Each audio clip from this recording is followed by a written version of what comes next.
Assalamualaikum warahmatullahi wabarakatuh. Yang terhormat Ibu Wiwin Herwina dan teman-teman sekalian, saya Ahmad Fauzan di sini akan menjelaskan proses pembelajaran dengan pendekatan ilmiah dan pembelajaran berbasis kompetensi. Tujuan dari pembelajaran adalah proses yang mencapai titik yang maksimal dari perolehan selama belajar. Cara tersebut dilalui dengan berbagai cara untuk memenuhi tujuan tersebut. Pendekatan pada pembelajaran ditujukan untuk mempermudah pencapaian tersebut agar menjadi pembelajaran yang efektif dan efisien. Contoh dari pendekatan yang dibuat di dunia pendidikan adalah kurikulum 2013. Pada konsep pendekatan ada teori yang dijabarkan. Yang pertama ada mewadahi. Dalam mewadahi ini pendidik diharapkan mengarahkan siswanya dalam melaksanakan pendidikan. Nah, yang kedua ada menginspirasi. Dalam menginspirasi ini, pendidik diharapkan untuk memotivasi siswanya dalam melakukan atau dalam melaksanakan pembelajaran yang berlangsung. Nah, yang ketiga adalah menguatkan. Dalam menguatkan ini, dalam konteksnya yaitu komunikasi. Pendidik harus bisa melaksanakan pendidikan yang memiliki kompetensi dasar komunikasi yang baik kepada siswanya. Nah, yang keempat adalah melatari pemikirannya. Nah, dalam melatari pemikiran ini, pendidik diharapkan menjadi contoh kepada siswanya. Metode tersebut diterapkan agar konsep dari pemikiran tersebut dapat mempengaruhi ruang lingkup pembelajaran. Pada pernyataan, pada pendekatan adalah sebuah metode di mana penerapan tersebut dapat membentuk sebuah karakteristik. Konsep pendekatan ilmiah adalah bentuk dari pembelajaran yang mengacu pada konsep dasar untuk menginspirasi dalam melatar belakangi metode yang dengan penerapan karakteristik ilmiah. Hal tersebut juga melatar belakangi pendekatan pedagogis pada pembelajaran. Penerapan pada konsep pembelajaran ilmiah bertujuan untuk mengembangkan kompetensi yang dimiliki siswa pada penerapan konsep tersebut, yaitu dalam bentuk yang pertama ada observasi atau penelitian. Nah, dalam observasi ini adalah sebuah di mana pendidik dapat mengevaluasi siswanya dan dapat merumuskan permasalahan yang tercipta di ruang lingkup pembelajaran. Nah, yang kedua adalah kreatif dan inovatif. Dalam kreatif dan inovatif ini bertujuan sebagai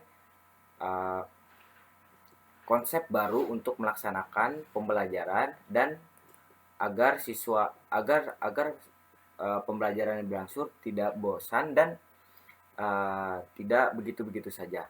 Nah, pada bentuk tersebut ditujukan untuk membentuk siswanya untuk lebih mengembangkan bentuk dari pengetahuan agar bisa mengimplementasikan, dan faktor tersebut dapat memicu siswanya untuk memiliki bentuk sendiri dalam memahami dan mengimplementasikan kepada potensi kemampuan diri sendiri. Hasil pencapaian tersebut diukur dalam bentuk asesmen pembelajaran.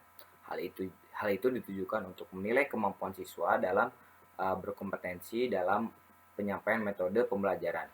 Pengukuran dari berupa kreativitas siswa dalam membentuk komponen pembelajaran, yaitu berupa desain program, mind mapping, diagram, tabel, kemampuan berkomunikasi, kemampuan praktek, tulisan, dan karya sendiri. Nah, yang kedua, pembelajaran berbasis kompetensi. Pembelajaran berbasis kompetensi adalah orientasi pencapaian pada peserta didik. Dalam hal tersebut juga diharapkan untuk hasil pembelajaran meningkat dan dapat diukur berupa sikap pengetahuan dan keterampilan prinsip pada kompetensi tersebut. Pada kompetensi pembelajaran berbasis kompetensi terdapat beberapa bagian. Yang pertama ada berpusat pada peserta didik. Yang kedua ada pembelajaran terpadu agar kompetensi yang dirumuskan dalam kompetensi dasar dan standar kompetensi tercapai. Yang ketiga ada pembelajaran dilakukan dengan sudut pandang keunikan individual pada peserta didik. Yang keempat ada pembelajaran dilakukan secara bertahap dan terus menerus dilakukan sesuai dengan prinsip pembelajaran. Yang kelima, pembelajaran diharapkan kepada situasi yang bersifat pemecahan permasalahannya agar peserta didik dapat mendapatkan pembelajaran yang bersifat kritis, kreatif untuk mampu menyelesaikan permasalahan. Nah, yang keenam, pembelajaran dilakukan dengan multistrategi.